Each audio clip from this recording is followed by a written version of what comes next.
So my journey started during a phase of my life when running meant to the liquor store.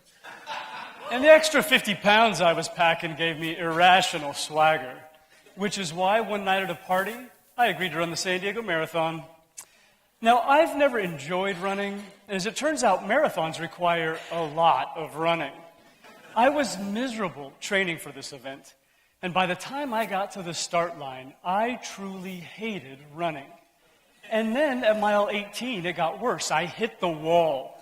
I hurt from the inside out in places that I didn't know existed. So when I crossed the finish line, I was in terrible pain, and I'd never felt more defeated in my life. I crawled into a ball on the ground and wished I was dead. Hi, Dad. Oh, it did not go well. It was miserable. I barely finished, and I'm in so much pain. I will never run again. Yeah, listen, I gotta go. I was so caught up in my own pity party that I couldn't hear him congratulate me on a great accomplishment or tell me how proud he was of me. Now I wish that conversation lasted longer because we never talked again. He died of a heart attack 3 days later. For the next 9 months, I rarely left my lazy boy. Sadness turned into grief, spun into depression. I watched SportsCenter 5 or 6 times a day because it took too much effort to turn the channel. Let's face it, life's not good when your imaginary best friend is Chris Berman. But I realized running couldn't be as miserable as the state I was in, so I went out for a jog. And that day, my perception of running shifted from something I hated to a sign of hope. And so I decided to run another marathon to honor my dad. But this time I enjoyed the training. This time I didn't hit the wall. At mile 21, I flippantly said, "Dad, we're going to make it." And he answered, "I know we are, son. I'm proud of you." So post-race celebration reawakened my swagger because I decided it would be an even better tribute to my dad to run an Ironman Triathlon. I woke up the next day with a hangover and a registration confirmation for a race in Brazil. I'm not even a good swimmer. My bike is a beach cruiser with a bell on it. But the race was 1 week before the anniversary of my 5th anniversary of my dad's death, and I couldn't let him down. So I bought a new bike, and despite the nagging belief that I could never be an Ironman, I committed endless hours to swimming and cycling. And the 100-mile bike rides on Saturdays were the worst, but except for the days it rained, those days I stayed at home because I was afraid to ride in the rain, because the streets were slippery and dangerous, and nothing good could come of it.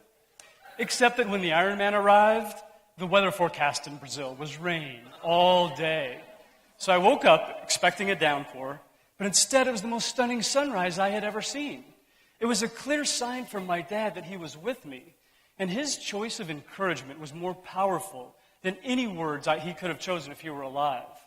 So 7 hours into the 12-hour race, still no rain, but stomach cramps.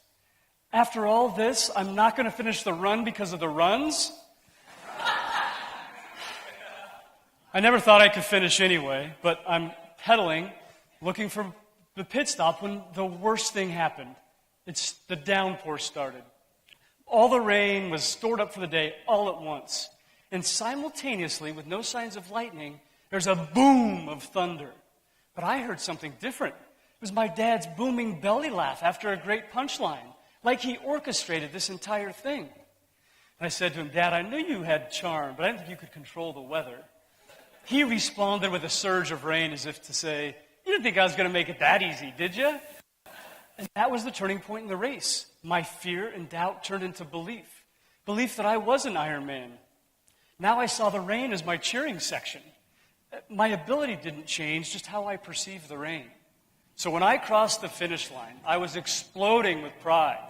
To get there, I had to shift my hatred for running, my fear of riding in the rain, and my doubt that I could even do it. And I never could have done that without my dad. You know, he taught me a lot of important stuff while he was alive. But I'm amazed at how much I still have to learn from him. He showed me that the stories I've been telling myself have limited my potential.